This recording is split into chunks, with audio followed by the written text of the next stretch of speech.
Part 1. What happened to people who survived the Black Death? Hey everyone. Tonight we're drifting back to 14th century Europe. So, settle into your favorite chair, pull the blankets a little closer, and perhaps dim the lights. Tonight, we're following the quiet footsteps of people who managed to do something astonishing. They survived one of the deadliest disasters in human history. The Black Death usually gets all the attention.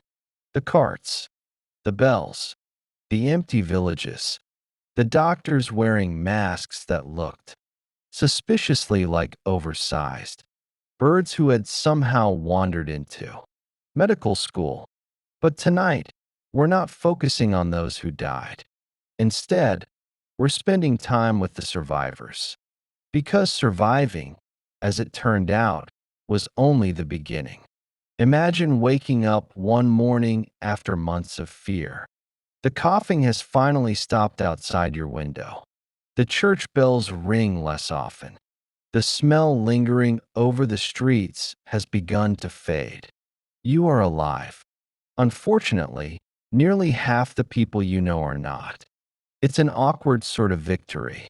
History often celebrates great battles and magnificent kings. But surviving the Black Death required neither swords nor crowns. Mostly it required remarkable luck. Modern medicine tells us that genetics probably played a role. Some people possessed immune systems that simply handled the plague better than others. The survivors, however, had different explanations. Some believed God had finally forgiven them. Others assumed the stars had shifted into kinder positions. A surprising number simply shrugged and got back to work. Because medieval rent had an annoying habit of remaining due, regardless of apocalyptic circumstances. Life, inconveniently, continued. Europe in the years after the plague felt strangely quiet. Entire streets stood empty. Fields grew wild. Sheep wandered through abandoned farms with absolutely no appreciation for the economic revolution they were accidentally creating. Many villages disappeared altogether.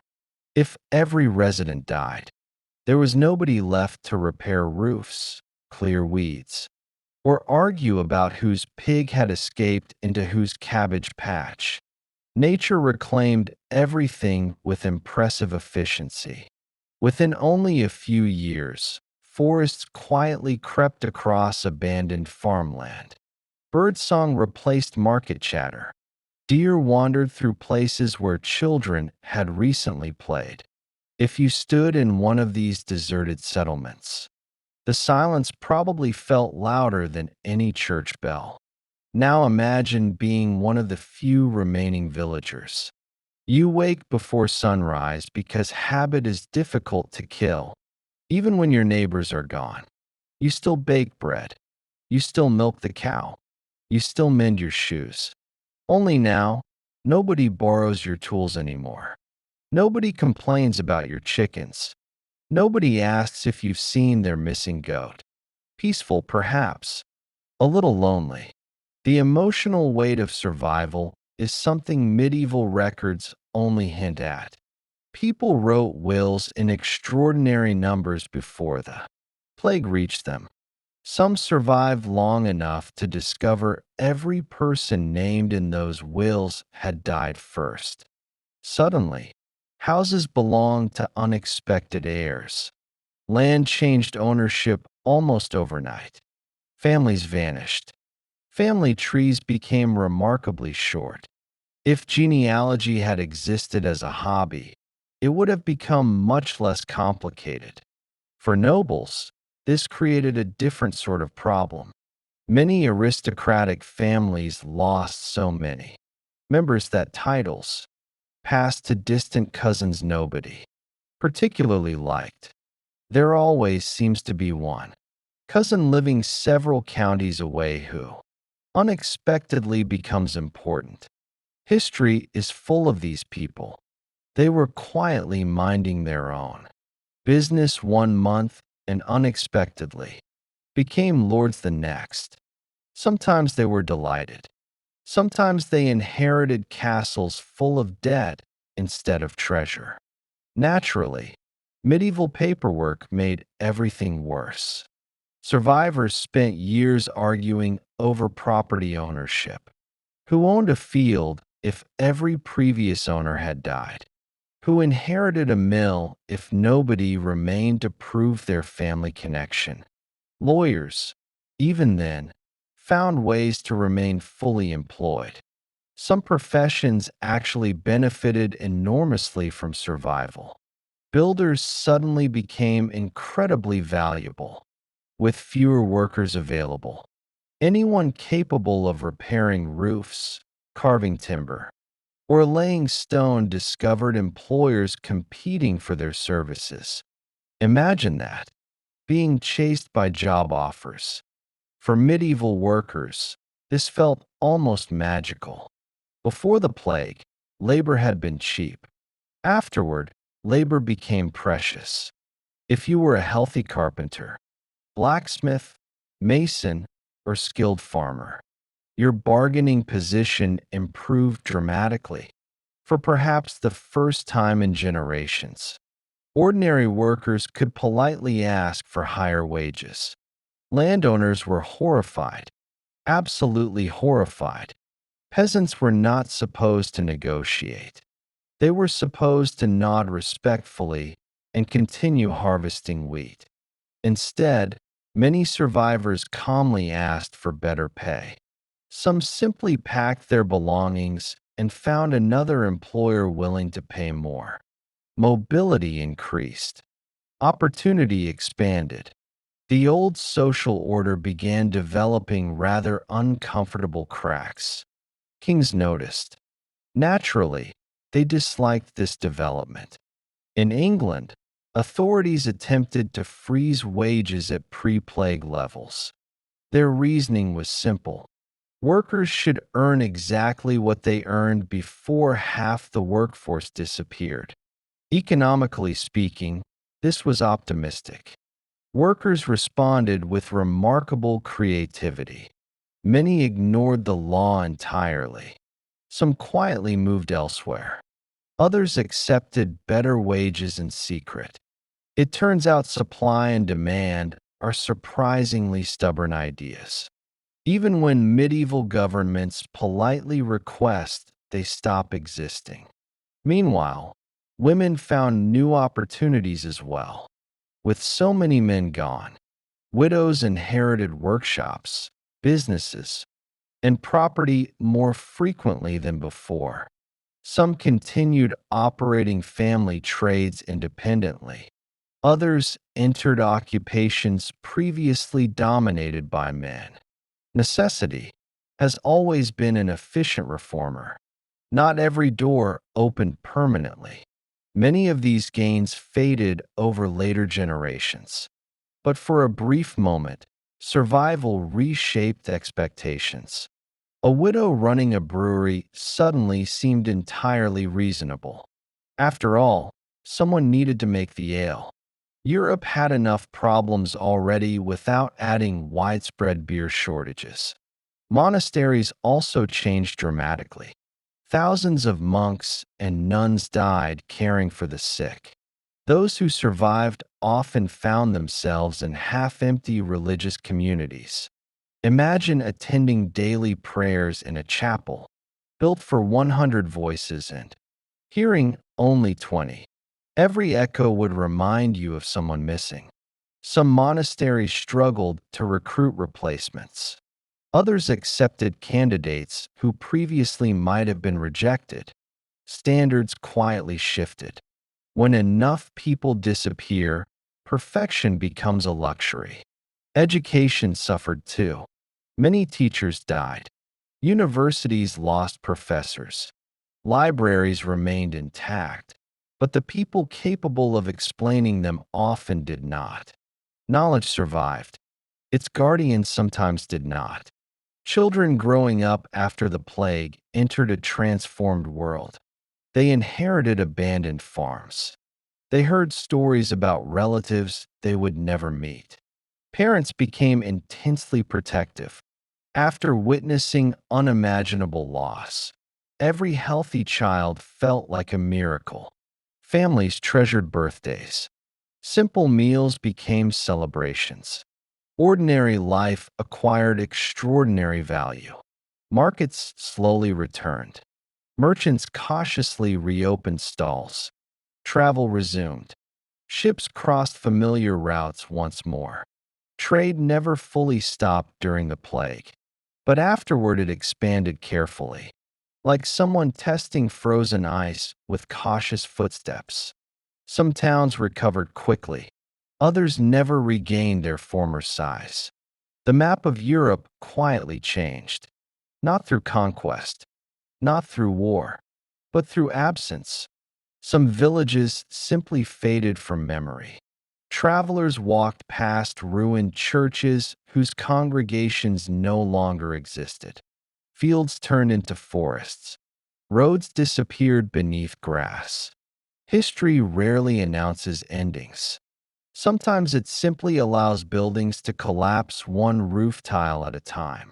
For survivors, faith also changed. Some became more religious than ever. Others quietly questioned everything they had believed. After praying through months of death, difficult questions naturally emerged.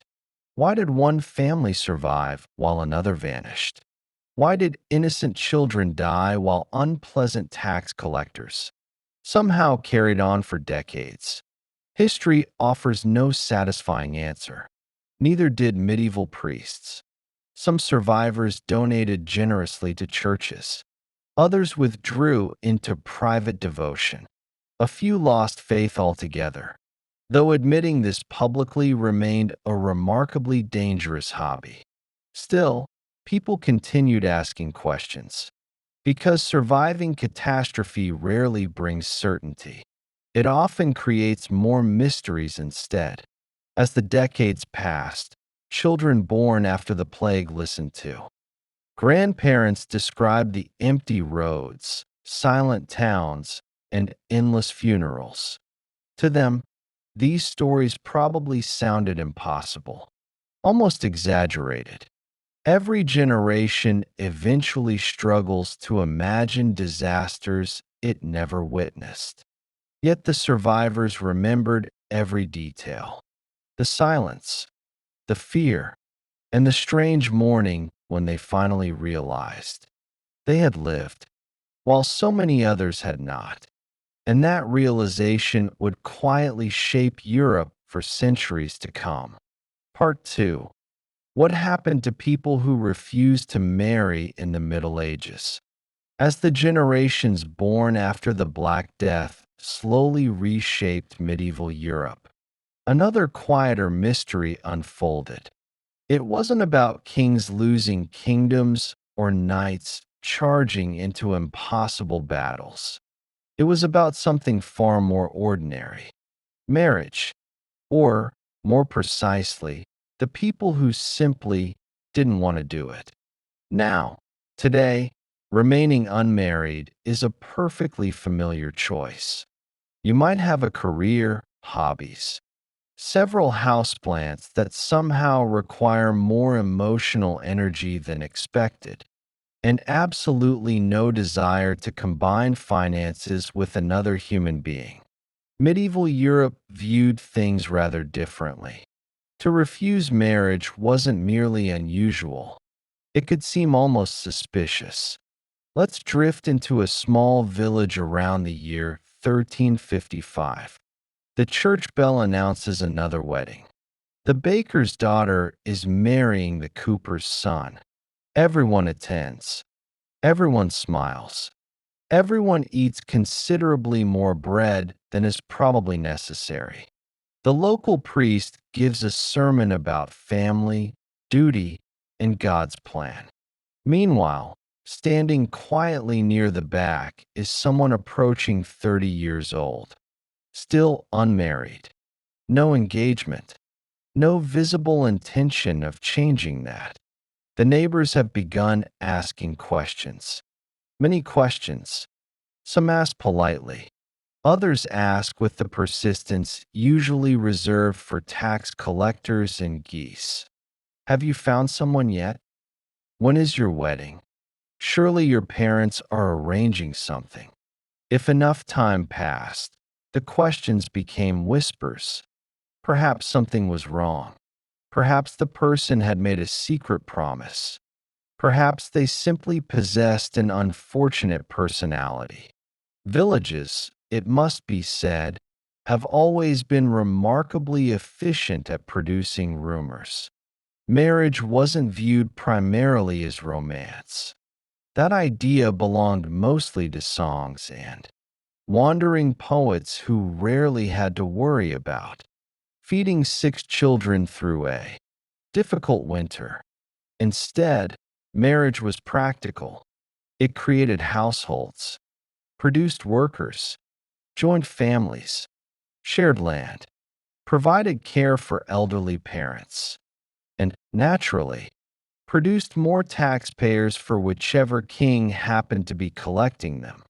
Love, if it appeared, was considered a pleasant bonus, like discovering an extra piece of cheese at supper.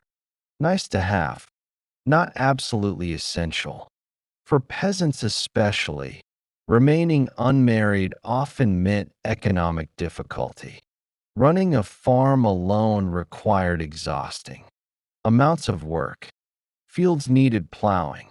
Animals required feeding. Roofs demanded repairs. Firewood somehow disappeared every winter despite everyone's best efforts. Having another adult in the household wasn't merely companionship, it was survival. One person could milk cows while another harvested oats. One baked bread while another repaired fences. Even arguments became productive. At least someone was speaking while sorting vegetables. Without marriage, everyday life became heavier. Not impossible, simply tiring. And medieval life was already quite committed to being exhausting. Parents therefore encouraged marriage with remarkable enthusiasm, sometimes gently, sometimes persistently, occasionally with the subtlety of a charging ox. A son reaching his 20s might suddenly discover his mother inviting every eligible young woman within several villages to dinner. Entirely by coincidence, of course. A daughter approaching marriageable age often found herself introduced to respectable young men whose greatest talent appeared to be owning several healthy sheep. Sheep counted for quite a lot. In fairness, they still solved certain financial problems better than poetry. Not everyone resisted marriage voluntarily. Some couldn't afford it. Setting up a household required land, tools, livestock, furniture, and enough food to survive until the next harvest. Young couples often delayed marriage for years while saving enough resources. During that time, they worked as servants or laborers in wealthier households. This surprised many modern historians. Unlike popular imagination, medieval people didn't always marry as teenagers. In many parts of northwestern Europe, first marriages often occurred in the early or even mid-20s. Economic readiness mattered. Romance remained politely seated somewhere farther down the priority list. Still, choosing never to marry attracted attention, especially if someone possessed the means to do so. A wealthy bachelor invited speculation. An unmarried noblewoman invited even more. Because noble marriages weren't simply family events. They were political negotiations disguised as weddings. Land changed hands. Alliances formed. Old feuds occasionally disappeared. New feuds usually replaced them. A daughter refusing marriage could disrupt years of careful planning. Imagine spending months arranging peace between two rival families only for your daughter to quietly announce she'd rather spend her life reading devotional books. Awkward, very awkward. Naturally, many noble families refused to accept such decisions. Pressure increased. Persuasion followed. Some daughters eventually agreed. Others entered convents instead. For many women, the convent offered something surprisingly close to independence. Not complete freedom, certainly. Rules remained plentiful. Silence was encouraged. Waking before dawn remained stubbornly popular. But within convent walls, women could study, manage property, copy manuscripts, teach younger girls, and avoid unwanted marriages altogether. Some genuinely felt called to religious life. Others simply preferred chanting prayers to marrying elderly dukes with questionable hygiene, an understandable calculation. Monasteries provided a similar path for men. A younger son with little inheritance might become a monk instead of competing with older brothers. Some embraced scholarship, others cultivated gardens. Some spent decades illuminating beautiful manuscripts, admittedly, decorating letters with gold leaf sounds considerably calmer than participating in medieval politics, which, to be fair, isn't setting the bar especially high. There were also people who simply remained single while living ordinary lives. Widows sometimes chose not to remarry. After years of managing households, raising children, and surviving childbirth, many discovered they rather appreciated making decisions without consulting anyone else's opinions, especially if their previous husband had possessed strong views about absolutely everything. Records occasionally hint at widows declining perfectly respectable marriage proposals. They preferred their independence, provided they could support themselves financially. Society often tolerated the decision more than it tolerated lifelong bachelors or unmarried young women. Widowers, meanwhile, frequently remarried. Running a household with young children proved extraordinarily difficult alone. Someone still needed to prepare meals, wash clothing, supervise servants, ensure nobody accidentally wandered into the pig enclosure before breakfast. Practical considerations usually outweighed prolonged mourning. Life continued, because medieval life always continued. Refusing marriage also carried spiritual questions. The Church praised celibacy when practiced for religious devotion. Saints who renounced marriage earned admiration. Monks and nuns represented spiritual ideals, yet ordinary laypeople declining. Marriage without entering religious life occupied an uncomfortable middle ground. Why remain unmarried? What purpose did it serve? Some clergy suspected hidden sins. Others simply encouraged marriage as the natural order established by God. Most people eventually complied. Community pressure accomplished what sermons sometimes could not. Still, every generation included quiet exceptions. Men who never married, women who quietly managed family businesses alone, scholars more interested in books than weddings, healers whose reputations mattered more than finding spouses, people whose lives simply followed different paths. History rarely writes much about them. Medieval records loved marriages because marriages produced contracts. Contracts produced paperwork. Paperwork survives. Quiet lives often do not. And so, Many of these individuals pass through history almost invisibly. We glimpse them only occasionally. An unmarried woman inheriting a small cottage, a bachelor leaving his tools to nephews, a widow refusing another proposal. Tiny fragments, small reminders that even within societies full of expectations, people still found quiet ways to live differently, not loudly, not rebelliously, simply differently. Perhaps their neighbors never entirely understood them. Perhaps the gossip continued for years.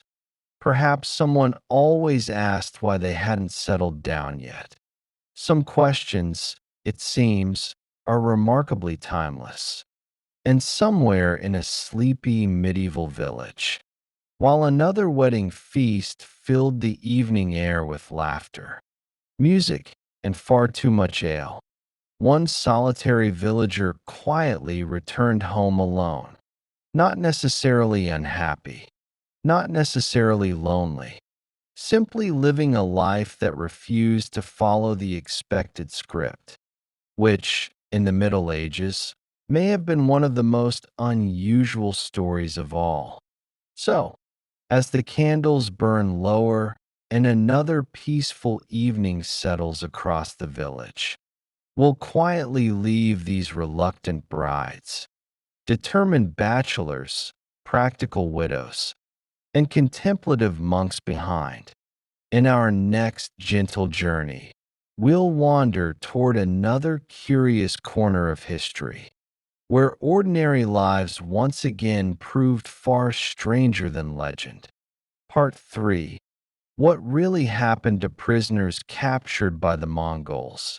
Now that we've quietly wandered through plague-ravaged villages and the complicated expectations surrounding medieval marriage, let's drift a little farther east. Much farther east, in fact. Tonight, the wind carries us onto the endless grasslands of the Eurasian steppe. There are no towering castles here, no cathedral bells, no winding stone streets, only rolling horizons, grazing horses, and skies so enormous they seem determined to occupy most of the landscape. This was the world that produced the Mongols. To many medieval Europeans, they seemed almost mythical. Stories described riders appearing from nowhere, crossing impossible distances, defeating armies that vastly outnumbered them, and disappearing again before anyone fully understood what had happened. Naturally, the rumors often became even stranger with each retelling. Some claimed the Mongols drank nothing but horse's milk. That part was largely true. Others insisted they barely slept. Less true, and a few suggested they were practically unstoppable. History, as usual, turned out to be more complicated. One question has fascinated historians for centuries. What actually happened if you were captured by the Mongols? The popular imagination usually jumps straight to one answer: death. And certainly, many prisoners met terrible ends, particularly during cities that resisted fiercely. The Mongol armies believed fear could win battles before they even began. If one heavily defended city resisted for weeks, a harsh punishment sometimes followed after its capture. News traveled remarkably fast. The next city often surrendered without a fight. It was brutal, but it was also calculated. The Mongols understood psychology almost as well as warfare. Yet death was far from every prisoner's fate. In fact, surviving capture often depended on one surprisingly simple question: what could you do? Could you build bridges? Forge? Swords? Repair armor? Treat wounds? Read and write several languages? Design siege engines? If the answer was yes, your chances improved dramatically. The Mongol Empire expanded at astonishing speed. Conquering cities was one thing. Running them afterward was another matter entirely. Someone had to collect taxes, repair irrigation canals, organize trade caravans, construct new fortifications. Even the greatest empire cannot function if nobody remembers where the paperwork is stored. Conquest, inconveniently, generates administration, and administration requires skilled people. A talented blacksmith might discover that yesterday he defended his city. Today he works for entirely different employers. Not by choice, of course, but very much alive. Craftsmen became especially valuable. The Mongols admired practical ability. An expert metalworker represented years of experience. Replacing that knowledge wasn't easy. Destroying such people made little economic sense. Instead, many artisans found themselves relocated across enormous distances. Imagine living your entire life in northern China. Then, after one campaign, being ordered to travel thousands of kilometers toward Persia. Months passed. Languages changed. Foods changed. The stars themselves seemed unfamiliar. Yet your occupation remained exactly the same. You still shaped iron. You still repaired tools. Only your customers now spoke entirely different languages. The Mongol Empire unintentionally became one of history's greatest engines of forced migration. Knowledge traveled alongside people. So did technologies. Papermaking spread. Engineering techniques spread. Medical knowledge crossed continents. Unfortunately, so did diseases. History rarely offers uncomplicated exchanges. Merchants also experienced unexpected opportunities. The Mongols strongly valued commerce. Trade enriched the empire. Protecting merchants, therefore, became surprisingly important. Roads grew safer than they had been for generations. Caravans crossed Asia with greater confidence. A captured merchant possessing useful connections sometimes found himself continuing business under Mongol supervision. Commerce, after all, remained profitable regardless of political changes. Money possesses remarkably little loyalty. Interpreters became another prized group. The empire stretched across dozens of cultures. Communication mattered. Someone capable of translating Chinese, Persian, Turkic, and Mongolian suddenly became extraordinarily useful. Diplomacy required language. Tax collection required language. Occasionally avoiding completely unnecessary wars also benefited from language. Although medieval governments weren't always particularly gifted at that final objective, religious leaders often experienced mixed fortunes. The Mongols themselves practiced remarkable religious tolerance compared with many contemporary empires.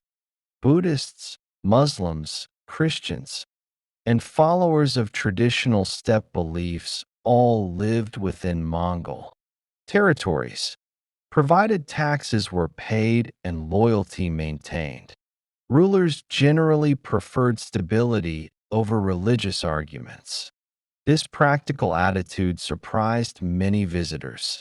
European missionaries expected fierce theological debates. Instead, they sometimes found rulers more interested in trade routes and horse breeding. A refreshing change, perhaps, or slightly disappointing, depending on one's expectations. Of course, not every prisoner possessed specialized skills. Most ordinary soldiers faced much harsher uncertainty. Some entered military service. The Mongols occasionally incorporated defeated warriors into auxiliary units. Serving former enemies wasn't optional. Refusal rarely produced favorable outcomes. Those accepted into service discovered Mongol military discipline was relentless. Horse riding became second nature. Archery demanded constant practice. Long-distance marches became routine. The empire valued endurance almost as much as victory itself. Imagine explaining to your grandchildren that you once fought against the Mongols, lost, and then spent the next 20 years fighting beside them instead. History enjoys these peculiar ironies. Some prisoners became laborers. Roads needed building. Cities required rebuilding after sieges. Canals demanded maintenance. Empires consume astonishing quantities of manual labor. Others entered various forms of servitude. The modern word slave doesn't perfectly describe every situation across the vast Mongol Empire. Experiences varied enormously. Some retained professional roles while losing personal freedom. Others endured brutal conditions. Status often depended on location, occupation, and local officials. The empire was simply too enormous for one uniform experience. Even members of noble families sometimes survived capture. A defeated prince represented political value. Executing him immediately might eliminate future bargaining opportunities. Keeping him alive created options, marriage alliances, hostage exchanges, negotiated surrender. Politics frequently proved more useful than revenge. Women captured during campaigns experienced equally varied fates. Some entered elite households through arranged marriages or concubinage. Others joined servant communities.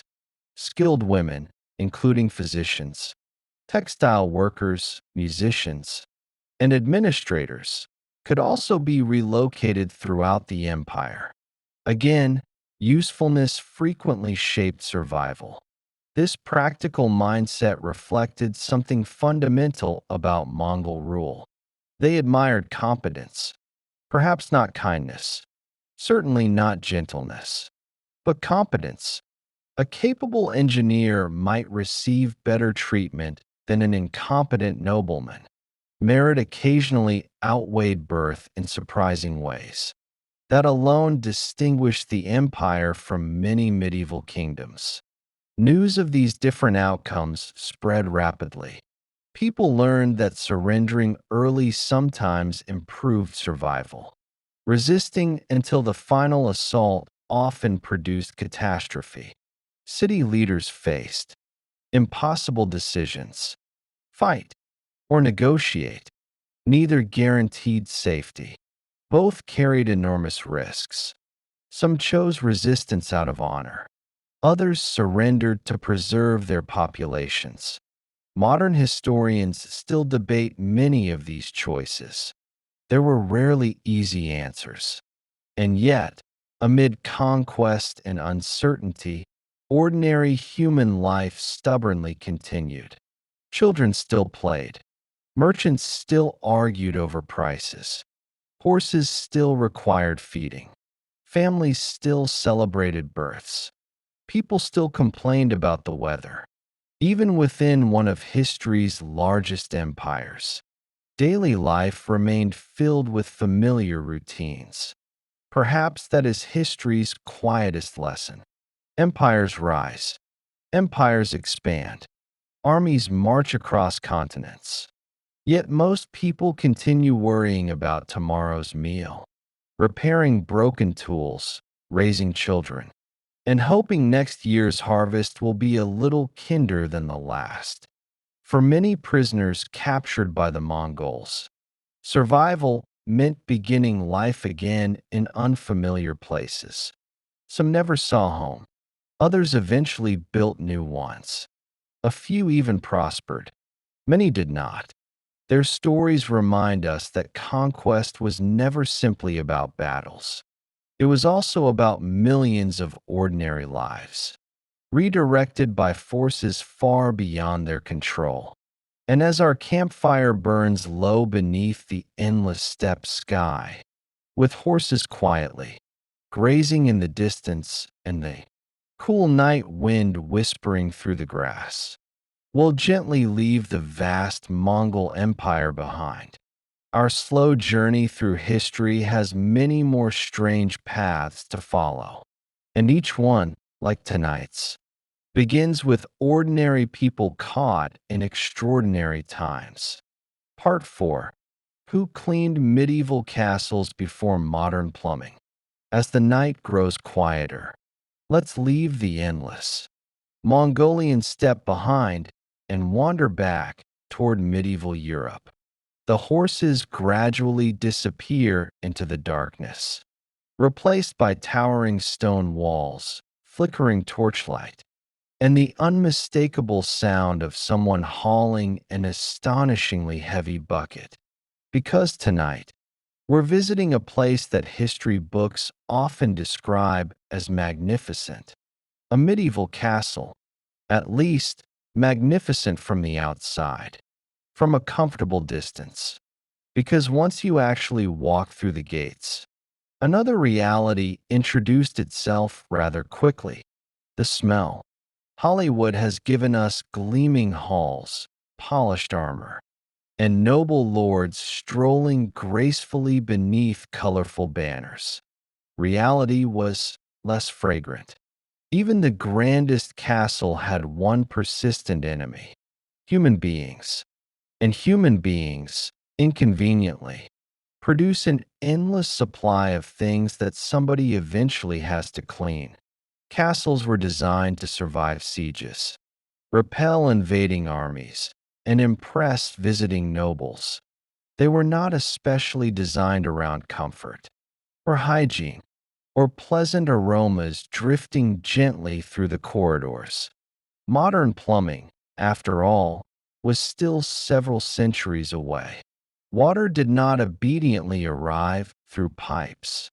Waste certainly did not disappear with the convenient pull of a lever. Every unpleasant problem required an actual person, usually several people. Unfortunately for them, let's begin with the medieval toilet. The elegant architectural term was the garderobe. It sounds rather refined, almost fashionable, as though someone might store expensive robes inside. That would have been a serious misunderstanding. A garderobe was typically a small stone chamber built into the castle wall. Inside stood a simple wooden seat with a hole beneath it. That hole opened into a vertical shaft running down the wall. Gravity handled the next stage with admirable consistency. Exactly where everything landed depended on the castle, sometimes into a deep pit, sometimes into a moat, sometimes onto a rocky slope outside the walls. Occasionally, unfortunately, somewhere people still had to visit later. Gravity, useful though it is, has never been particularly interested in completing the entire cleaning process. Eventually, someone had to empty the pits. Enter one of medieval Europe's least celebrated professions: the gong farmer. Despite the cheerful name, there was remarkably little farming involved.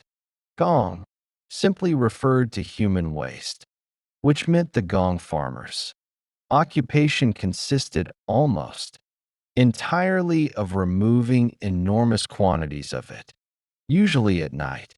Naturally, even medieval society understood that some jobs were better performed after everyone else had gone to bed. Imagine receiving that career advice. What does your father do? Oh, He waits until midnight and climbs into castle cesspits. Conversation generally moved on quite quickly after that. Gong farmers used buckets, shovels, ropes, and extraordinary tolerance.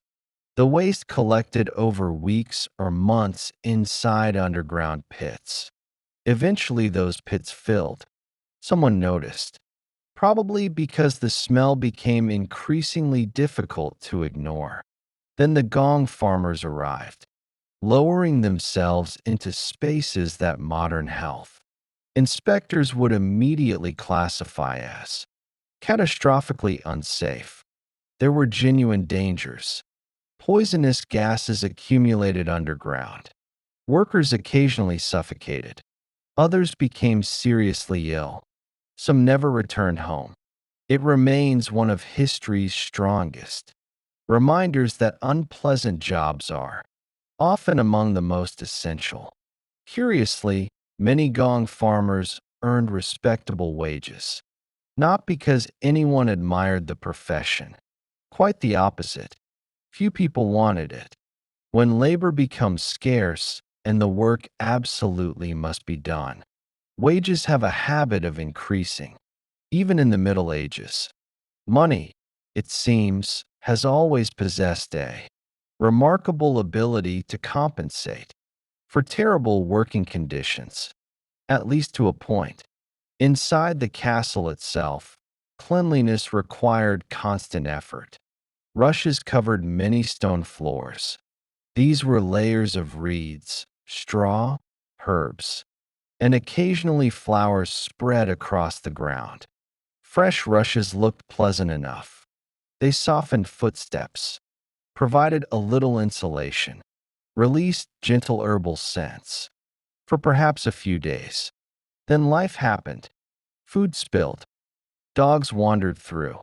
Mud arrived attached to boots. Children inevitably dropped things. Wine found its way onto the floor with remarkable enthusiasm. Eventually, the rushes absorbed everything. Removing them became another servant's responsibility. Fresh layers replaced old ones. Simple enough, provided you ignored what had accumulated underneath. Sweeping itself required endless repetition. Stone corridors gathered dust remarkably efficiently. Ash drifted from fireplaces. Bits of straw floated everywhere. Castles rarely enjoyed the spotless appearance modern museums present today. People actually lived there, hundreds of them. Servants hurried through hallways carrying food, water, firewood, laundry, and supplies from dawn until well after sunset. Constant movement created constant mess. The kitchens deserved special mention, or perhaps special sympathy. Castle kitchens produced enormous meals every day. Huge fires burned continuously. Smoke blackened ceilings. Grease-coated surfaces. Wood ash accumulated astonishingly quickly. Cooking pots weighed enough to challenge even experienced servants. Cleaning them required sand, hot water, elbow grease, and considerable patience. Soap existed, certainly, but it differed greatly from modern varieties. Often harsh, sometimes homemade, occasionally smelling only marginally better than the objects it attempted to clean. Water itself presented another challenge. Unless a castle possessed an internal well, someone carried water from nearby rivers, springs, or cisterns. Every bucket required physical effort. Imagine washing dishes when every liter first needed transporting uphill. Suddenly using fewer plates seems entirely reasonable. Laundry proved equally demanding. Royal clothing might appear luxurious. Cleaning it certainly wasn't. Large wooden tubs filled with water, soap mixed with vigorous scrubbing. Heavy fabrics absorbed astonishing amounts of moisture. Wet wool became incredibly heavy. Drying everything depended largely on weather. Rainy weeks complicated the entire process. Naturally, castles possessed no convenient tumble dryers quietly humming away in the background. Fireplaces demanded daily attention. Ash built up constantly. Someone removed it. Chimneys accumulated soot. Someone cleaned them. Wood needed chopping. Someone chopped it. History often celebrates kings making decisions. Far fewer paintings depict servants carrying buckets for the 15th time before breakfast. Yet those servants kept the castle functioning. Animals complicated matters further. Dogs roamed freely. Cats hunted mice. Horses occupied nearby stables. Falcons occasionally perched indoors. Every creature contributed something to the cleaning schedule, usually not voluntarily. Then there were the great halls. These magnificent spaces hosted feasts, celebrations, political meetings, and visiting nobles. After every banquet came the less glamorous sequel: half-eaten bread, spilled ale, chicken bones, dropped candles, broken trenchers, perhaps one enthusiastic guest sleeping peacefully beneath the table. The musicians had gone home. The nobles had retired. The servants remained. Cleaning often continued long into the night, so everything appeared perfect. Again by morning, because tomorrow's feast, naturally, was already approaching. Bedrooms weren't especially private. Many servants slept together in shared quarters. Even nobles sometimes occupied rooms bustling with attendants. Fresh air became valuable. Windows opened whenever weather permitted. Although during winter that solution presented obvious drawbacks, cold has a habit of discouraging ventilation. Perfumes and herbs therefore became surprisingly useful. Bundles of lavender, rosemary, mint, and sweet herbs hung around rooms or scattered across floors. Did they eliminate unpleasant smells? Not entirely. They mostly added pleasant smells alongside the unpleasant ones. An improvement, certainly, just not a miraculous one. Despite everything, medieval people did care about cleanliness. Bathing occurred more often than popular myths suggest. Hands were washed before meals. Linens changed when possible. Hospitals, monasteries, and wealthy households all possessed routines devoted to hygiene. They simply lacked the technology we often take for granted. No running taps, no drains, no disinfectants, no plumbing quietly hiding behind walls.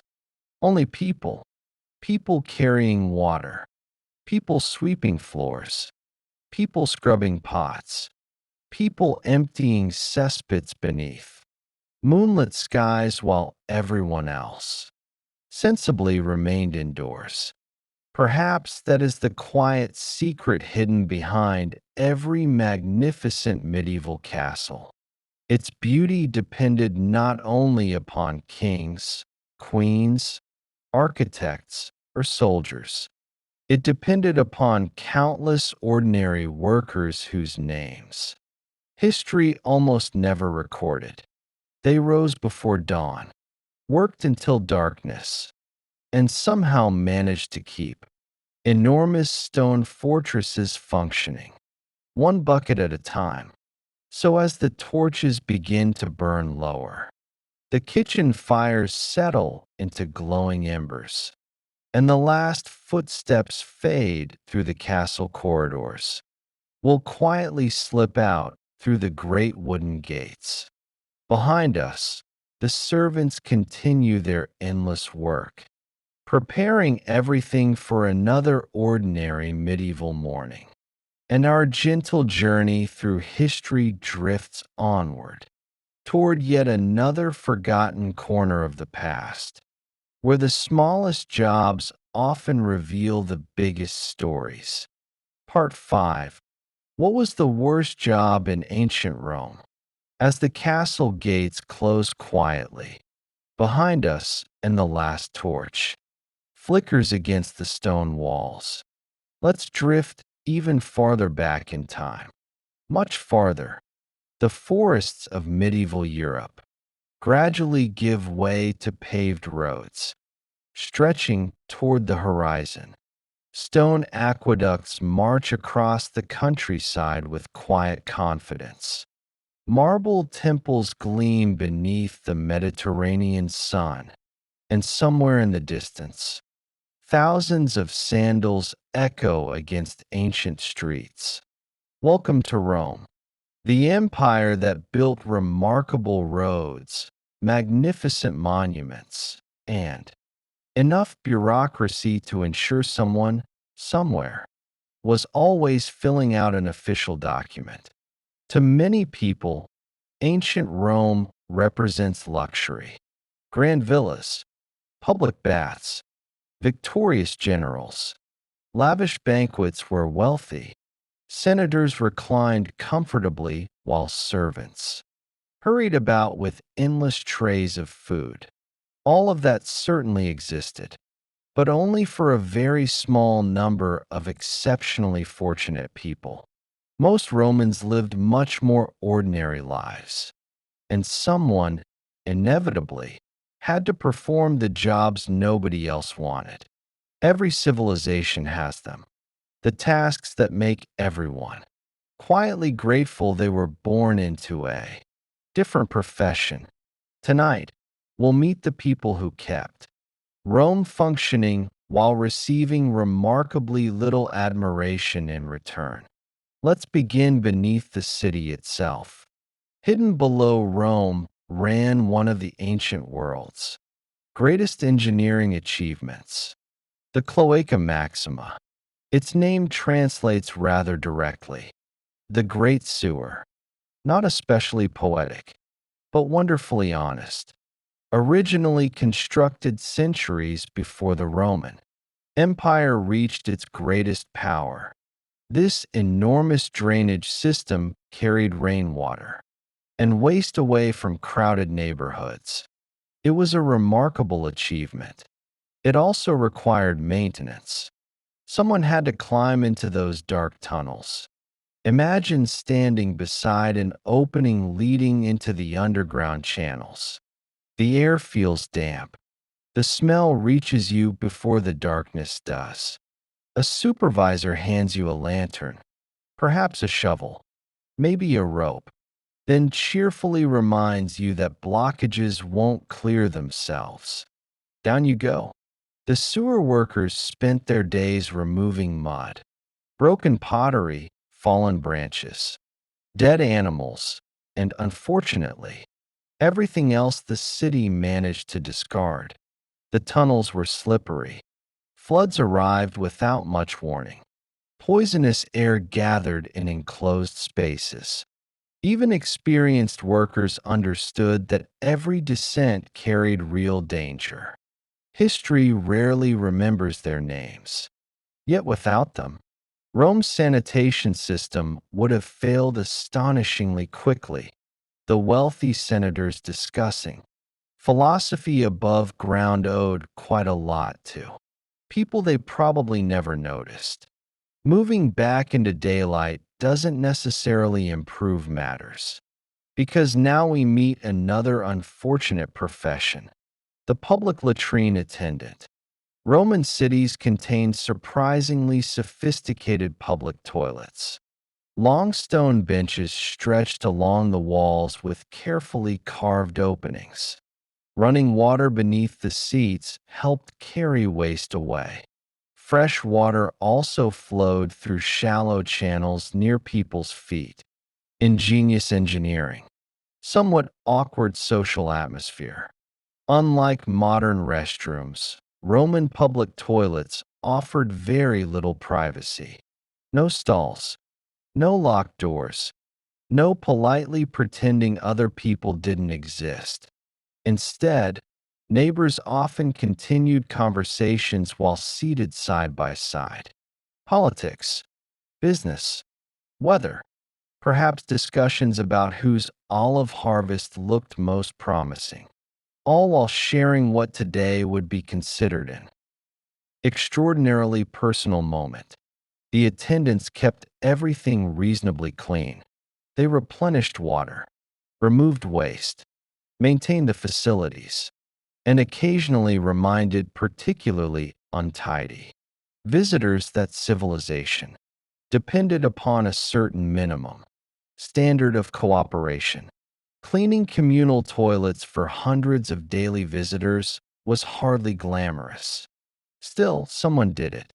Rome also demanded enormous numbers of laborers for its construction projects. Road builders worked beneath relentless Mediterranean sunshine. Stone cutters spent entire days shaping massive blocks of rock. Dust coated their faces. Muscles ached constantly. Injuries were common. The Colosseum, magnificent though it remains, was not assembled by well-rested architects gently sketching elegant designs over afternoon refreshments. It was built through relentless physical labor. Thousands of workers lifted, carved, hauled, measured, and repeated the process again, day after day, year after year. Mining, however, may have been even worse. The Roman Empire required astonishing quantities of gold, silver, copper, iron, and lead. Mines supplied them. Conditions underground could be brutal. Narrow tunnels, little fresh air, constant darkness, rock falls, flooding, endless exhaustion. Many miners were enslaved people or convicted criminals sentenced to hard labor. For them, survival itself became uncertain.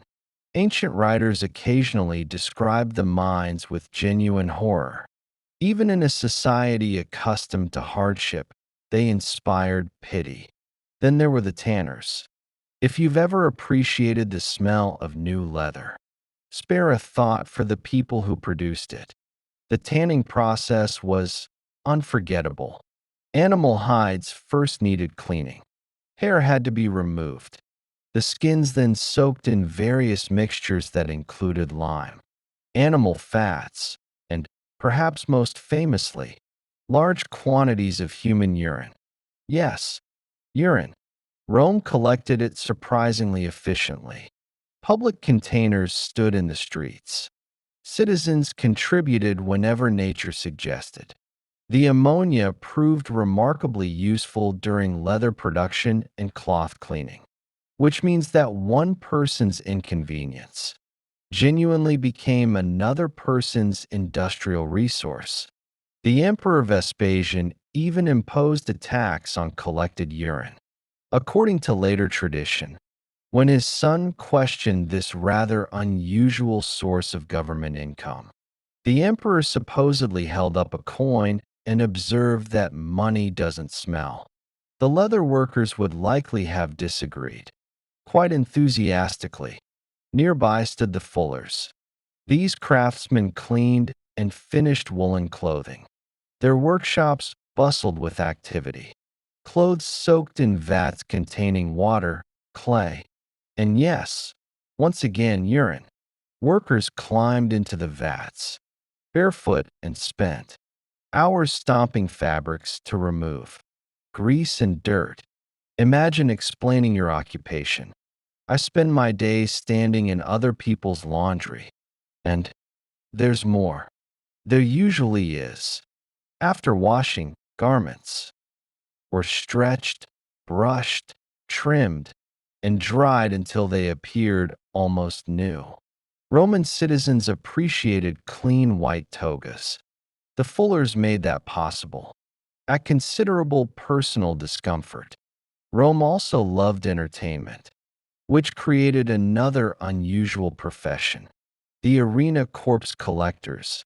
After gladiatorial contests or executions, someone remained behind. The cheering crowds departed. The vendors packed away their food. The musicians stopped playing. Only the cleanup crews continued working. Bodies had to be removed, blood washed away, damaged equipment collected. The arena prepared for tomorrow's events. History celebrates victorious gladiators. It seldom remembers the workers quietly restoring order afterward. Even Rome's famous baths required armies of unseen laborers. Huge furnaces heated enormous quantities of water. Workers continuously shoveled wood into roaring fires. Ash accumulated. Pipes demanded repairs. Pools required cleaning. The wealthy enjoyed long, relaxing afternoons, discussing politics while floating comfortably in warm water. Behind the walls, sweating laborers ensured those pools remained warm in the first place. It was a familiar pattern. Luxury for some rested upon relentless effort from many others. Animal handlers faced their own difficulties. Rome imported lions, leopards, bears, elephants, crocodiles, and countless other creatures from across the empire. Some cared for these animals before public spectacles. Feeding an elephant sounds manageable. Feeding a hungry lion while hoping it continues viewing. You as staff rather than lunch requires. Rather different confidence. Not every workday ended peacefully. Doctors also encountered jobs few envied. Roman medicine understood far less than modern science. There were no antibiotics, no anesthetics worthy of the name, no understanding of bacteria. Physicians did their best using observation, herbs, surgery, and experience. Patients often arrived desperately ill. Treatments sometimes succeeded, sometimes they didn't. Being a doctor demanded equal measures of skill, courage, and optimism. Despite all these difficult occupations, perhaps the hardest lesson remains surprisingly simple. Ancient Rome functioned because ordinary people accepted extraordinary amounts of exhausting work. Not senators, not emperors, not famous generals riding triumphantly through the streets, but cleaners, builders, sewer workers, miners, laundry workers, leather makers, fire stokers, and countless others whose names disappeared almost as soon as their work was finished. Their reward was rarely glory. Often it was simply another day's wages, another loaf of bread, another evening returning home tired enough to fall asleep before finishing supper. Empires love celebrating monuments. History loves remembering emperors. Yet every marble temple, every public bath, every paved road, and every magnificent arena quietly depended upon people, performing jobs few would willingly choose. Perhaps they held the Roman world together more securely than any emperor ever could. And so, as the streets of Rome gradually empty, the market stalls close, and the last echoes fade beneath the towering columns of the Forum, we'll leave the eternal city to its night watchmen, its bakers preparing tomorrow's bread, and its countless invisible workers, already beginning another ordinary day before sunrise. Our gentle journey through history continues, carried onward by the forgotten lives that made the ancient world possible. Part 6. What was it like to be the last Viking? As Rome slowly disappears behind us, its marble temples fading into the evening mist, let's continue our quiet journey northward. The warm Mediterranean breeze gradually gives way to colder winds. The vineyards become dense forests. Stone roads become muddy tracks. The sea grows darker, rougher, and considerably less interested in making travelers comfortable. Ahead, long wooden ships rest quietly along narrow fjords. Their sails are lowered. Their crews have gone home. For now, tonight, we're visiting the twilight of the Viking Age. Not its dramatic beginning, not the famous raids that filled medieval chronicles with equal measures of terror and exaggeration. Instead, we're arriving at the very end. Because every great age, no matter how legendary, eventually runs out of sunsets. History loves asking who was first. It spends much less time wondering who was last. Who was the last person who still thought like a Viking? Who sailed beneath the old traditions while the rest of Scandinavia quietly changed around them? There wasn't a single final Viking, of course. History rarely works with such convenient endings. Instead, the Viking world faded slowly, like the last glowing embers of a fire that burned brightly for centuries. Let's imagine a fisherman living in Western Norway around the early 11th century. His grandfather proudly sailed across the North Sea. His father joined trading voyages reaching Iceland and perhaps even Greenland. Stories of great warriors filled the family hall during long winter evenings. The names of Eric the Red and Leif Erikson still carried enormous respect. But our fisherman notices something changing. The old gods receive fewer sacrifices. The village now has a church. A wooden cross stands where offerings to Odin once took place. Children learn new prayers. Old customs quietly disappear. Nobody announces the end of the Viking Age. It simply becomes less necessary. For nearly 3 centuries, Viking ships had crossed astonishing distances. They reached England, Ireland, France, Russia, the Mediterranean, even North America centuries before Christopher Columbus crossed the Atlantic. They traded silver, furs, walrus ivory, timber, honey, and slaves. Sometimes they arrived as merchants, sometimes as raiders, occasionally both within the same season. Efficiency has always been admired. Yet by the 11th century, Europe itself had changed. Kingdoms became stronger. Coastal defenses improved. Armies responded more quickly. Surprising an entire monastery became considerably harder when local rulers maintained permanent forces nearby. Raiding simply grew less profitable. Business, it turned out, often paid better. Christianity also transformed Scandinavian society. Earlier generations worshipped Thor, Freya, and Odin. The old stories explained storms, harvests, courage, and fate.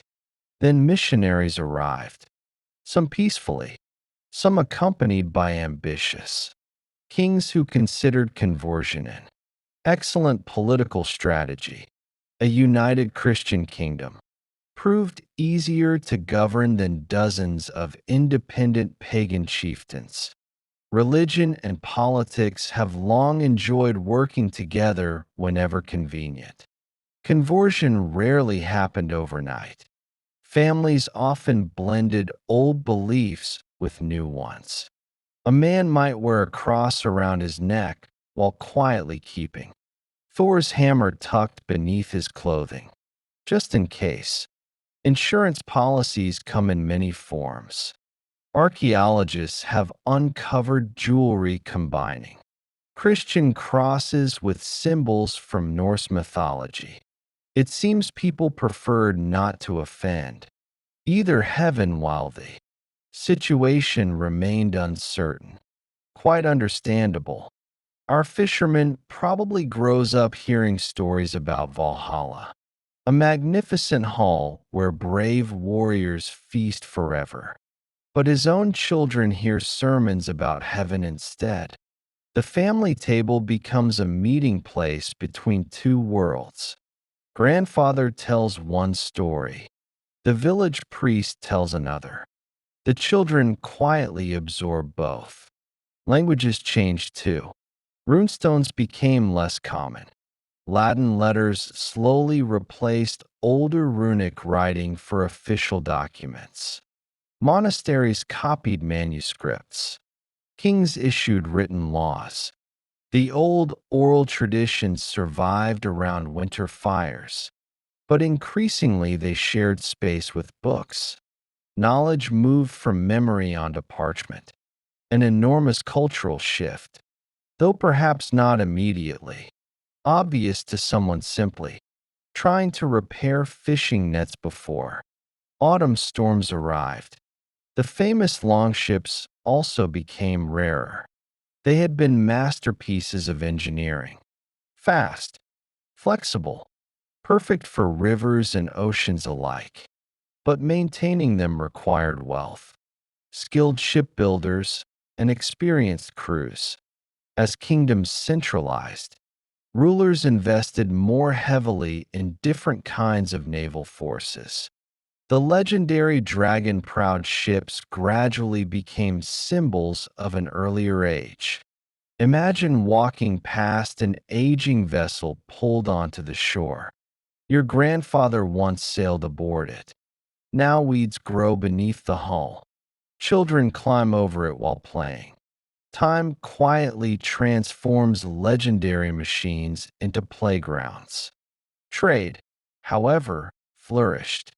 Instead of seeking treasure through raids, many Scandinavians discovered they could earn it honestly, a surprisingly radical concept. Merchants traveled safely through expanding Christian Europe. Ports bustled with commerce. Furs from the north exchanged hands alongside silk from the east. Silver coins circulated widely. A successful trader often lived far more comfortably than a successful raider, and with considerably fewer arrows flying toward him. Kings encouraged this new stability.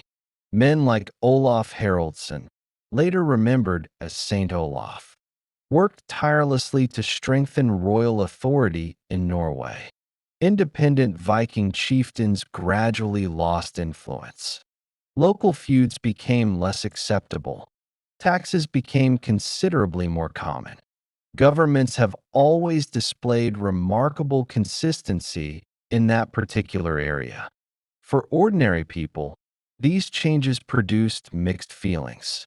Peace usually meant better harvests, safer travel, growing markets, but it also meant following more laws, paying more taxes, answering to distant kings instead of familiar local leaders. Progress often arrives carrying paperwork. The settlements in Greenland tell another quiet chapter of the story. Founded by Norse colonists around the year 985, they survived for centuries in remarkable isolation. Farmers raised sheep and cattle. Hunters pursued seals and walruses. Churches stood among the rocky valleys. Europe remained thousands of kilometers away. Over time, the climate cooled. Trade declined. Ships arrived less frequently. The settlements gradually weakened. Eventually, they disappeared. Exactly what happened remains one of history's enduring mysteries. Disease, climate, economic decline, migration, perhaps a combination of all four. The last, Norse families living there may never have realized they represented the fading edge of an entire civilization. History rarely informs people when they are witnessing its final chapter. Meanwhile, Iceland preserved something extraordinary. Stories. The great sagas recorded generations of Viking adventures, family feuds, voyages, and heroes. Ironically, many were written down after Christianity had already spread.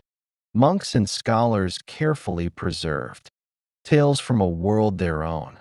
Ancestors had gradually left behind. Without them, we would know remarkably little about the Viking Age today. Sometimes endings produce their own historians. Our fisherman grows old.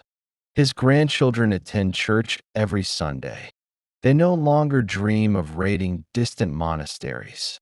They dream of successful harvests, peaceful trade, perhaps owning a larger farm. The sea still provides fish. The mountains still stand exactly where they always have. Winter remains every bit as cold. Life continues. Only the stories have changed. One evening, the old man lifts a carved drinking horn. He tells the children about ships with striped sails, stretching toward unknown horizons, about warriors who navigated by stars, about distant lands beyond the western sea. The children listen politely. The tales sound wonderful, almost unbelievable, like fairy stories. The old man smiles quietly, because he remembers when they were simply life. And perhaps that is what it truly meant to be among the last Vikings. Not standing at the end of a glorious battle, not dramatically lowering the final banner, but living long, enough to watch an entire way of life slowly become history. One prayer at a time, one generation at a time, one forgotten tradition after another, until the world around you becomes familiar, yet somehow completely different from the one into which you were born. As darkness settles over the fjord, the tide gently lifts the old boats resting along the shore. The stars appear one by one above the quiet northern sky. Somewhere, an elderly storyteller finishes one last tale before the fire burns low. The children drift off to sleep. The old stories drift with them.